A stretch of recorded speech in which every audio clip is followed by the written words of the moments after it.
Good morning दोस्तों, apex competition classes के YouTube channel पे आप सभी का फिर से स्वागत है। आज हम देखने वाले हैं 1919 का भारत शासन अधिनियम, जिसे हम मार्ले मिंटो सुधार भी कहते हैं, जहां मार्ले हमारे भारत सचिव हैं और मिंटो वायसराय हैं। देखिए दोस्तों, अब जो हम केंद्रीय और प्रांतीय विधान परिषद की बात कर रहे थे, वहाँ अब केंद्रीय और प्रांतीय विधान परिषद में आकार में वृद्धि कर दी गई है, यानी कि इनके सदस्यों को बढ़ा दिया गया है।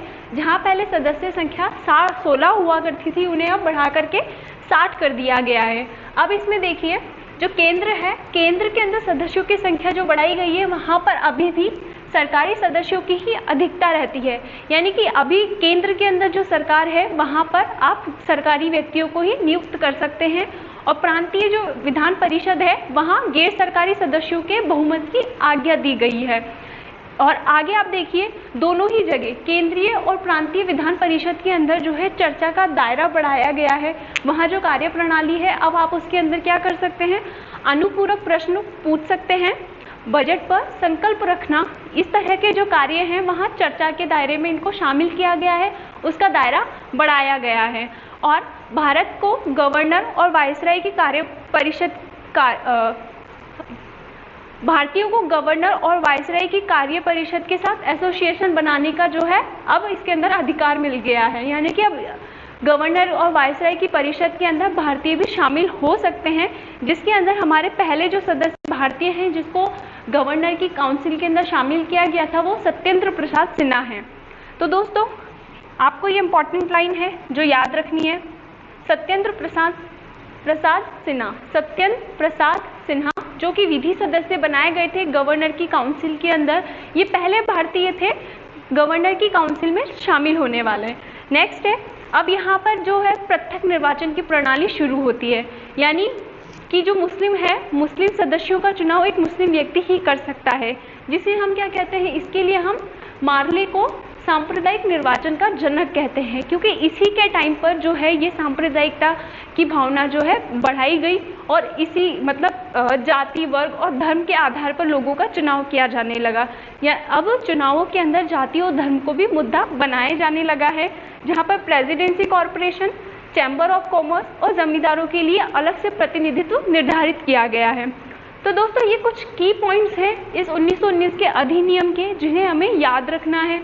आप इसके अंदर जो चीज़ें ध्यान रखेंगे कि 1919 के अधिनियम को हम मार्ले मिंटो सुधार भी कहते हैं, जहां मार्ले हमारे सचिव हैं और मिंटो हमारे वायसरॉय हैं, और सांप्रदायिक निर्वाचन के जनक कौन है, मार्ले हैं। यह एक इम्पॉर्टेंट क्वेश्चन है जो कई प्रतियोगिता परीक्षाओं में सीधे पूछ लिया जाता है कि सांप्रदायिक निर्वाचन का जनक किसे कहा जाता है। तो ये लॉर्ड मार्ले हैं, जिन्हें सांप्रदायिक निर्वाचन का जनक कहा जाता है। आगे देखते हैं दोस्तों, 1919 का भारत शासन अधिनियम। नेक्स्ट ये है मॉन्टेग-चेम्सफोर्ड सुधार, इसको अन्य नामों से जो जानेंगे, मॉन्टेग-चेम्सफोर्ड सुधार के नाम से जानेंगे। इसके अंदर मॉन्टेग जो है सचिव है और चेम्सफोर्ड यहाँ वायसराय हैं। अब देखिए, यहाँ जो केंद्रीय और प्रांतीय विधान परिषद है, अब इसके अंदर आगे क्या किया जाता है कि केंद्र की और प्रांत की जो विषय सूची है, इनको अलग अलग किया गया, यानी राज्यों पर केंद्र का नियंत्रण कम हो गया। राज्य जो है, राज्य सभा जो है, अब राज्य की जो प्रांत की परिषद है, वो अपने लिए एक अलग से कानून बना सकती है और सरकार का ढांचा। लेकिन अब इसके अंदर एक चीज़ और रही है, सरकार का ढांचा जो है वो केंद्रीयकृत रहा है, एकात्मक ही रहा है, यानी कि केंद्र की जो सत्ता है अभी भी केंद्र के ही हाथों में है। बट ये है कि यहाँ पर कुछ छूट इन्हें दे दी गई है, इनका दायरा बढ़ा दिया गया है। अब देखिए, इसके अंदर एक और क्लासिफिकेशन किया गया है। प्रांतीय जो विषय है, फिर से एक बार फिर केंद्र और प्रांत का तो हमने किया, जहाँ पे इसकी सूची, विषयों की सूची को अलग करके उसको राज्यों पर नियंत्रण कम किया गया है। प्रांत के अब जो प्रांतीय विषय हैं, उनको भी हस्तांतरण विषय और आरक्षित विषय इनमें बांटा गया है। हस्तांतरित विषय में और आरक्षित विषयों में इनको बांटा गया है। जो हस्तांतरित विषय है, वहाँ पर गवर्नर का शासन होता है। गवर्नर जो शासन है, मंत्रियों की सहायता से यहाँ जो है शासन चला रहा है, और ये जो इस विषय को देखने वाले जो लोग हैं, विधान परिषद के प्रति क्या है, उत्तरदायी बनाए गए हैं। तो इसके अंदर आप देखिए, प्रांतीय विषय दो भागों में बंट रहे हैं। हस्तांतरित जो विषय है उसका शासन गवर्नर कर रहा है, किसकी सहायता से? मंत्रियों की सहायता से। और ये जो सदस्य हैं विधान परिषद के प्रति उत्तरदायी भी है। दूसरी ओर आते हैं हमारे आरक्षित विषय, इसमें अपोजिट है। गवर्नर कार्यपालिका की मदद से यहाँ पर शासन कर रहा है और ये जो है विधान परिषद के प्रति भी क्या है? उत्तरदायी नहीं है। ये जो है विधान परिषद के प्रति उत्तरदायी नहीं है। आगे देखिए, अब ये जो व्यवस्था की गई है इसे कई लोगों ने क्या किया है? द्वैध शासन की व्यवस्था कहा गया है, लेकिन ये जो व्यवस्था रही है असफल साबित हुई, इसके कुछ भी फायदे नहीं हुए हैं। तो इसलिए कई लोगों ने इसे द्वैध शासन व्यवस्था तो कहा, पर इसे क्या है कि ये असफल भी रही है। आगे देखिए, अब इसके अंदर क्या होता है, जो आज हम एट प्रेजेंट देखते हैं हमारे यहाँ पे द्विसदनीय व्यवस्था है। तो द्विसदनीय व्यवस्था जो शुरुआत है पहली बार 1919 के अधिनियम में देखी गई, यानी कि राज्यसभा और लोकसभा का अस्तित्व में आना।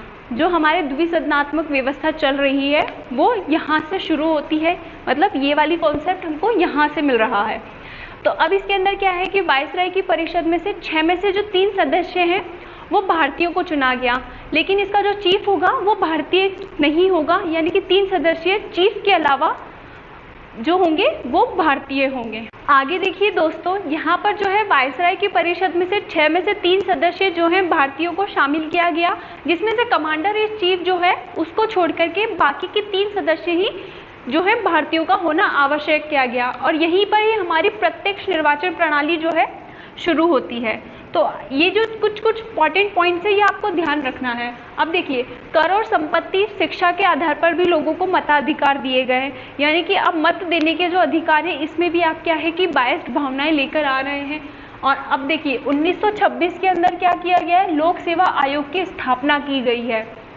भारत के अंदर सर्वप्रथम लोक सेवा आयोग की स्थापना 1926 में हुई है, यानी कि अंग्रेजों के टाइम पे ही लोक सेवा आयोग बना दिया गया था। अब जो है केंद्र के बजट को राज्य के बजट से जो है अलग कर दिया गया है, यानी कि राज्य के जो विधान परिषद हैं उनको अपना बजट बनाने के लिए अधिकृत कर दिया गया, वो अपना स्वयं के लिए बजट बना सकते हैं। अब जो है लंदन के अंदर जो है भारत के उच्चायुक्त का गठन किया गया है, मतलब भारत सचिव के जो कुछ कार्य थे उनका हस्तांतरण किसे कर दिया गया? भारतीय उच्चायुक्त को कर दिया गया। यहाँ एक ये नई पोस्ट आ रही है, इजाद की जा रही है कि उच्चायुक्त लंदन में जो है काम करने के लिए भारत की तरफ से भारत के उच्चायुक्त होंगे। जो भारत सचिव के कुछ कार्य हैं वह इसी को हस्तांतरित किए गए हैं। अब यहाँ पे देखिए, जो सांप्रदायिक निर्वाचन प्रणाली थी जो 1919 में शुरू हुई थी, वो जो है आगे जाकर के इसका दायरा बढ़ाया गया। जो पहले सिर्फ मुसलमानों के लिए की गई थी कि वो सांप्रदायिक निर्वाचन की प्रणाली जो है वहाँ मुस्लिम सदस्यों का चुनाव जो है वो एक मुस्लिम व्यक्ति ही कर सकता है। अब इसे ये सिख, आंग्ल भारतीय और ईसाइयों के लिए भी जो है जाति व्यवस्था के आधार पर क्या है चुनाव की प्रणाली को इसका विस्तार किया गया है, प्रत्यक्ष निर्वाचन प्रणाली का। तो दोस्तों ये है हमारे कुछ अधिनियम जिनके बारे में हमें जानना है। Thank you.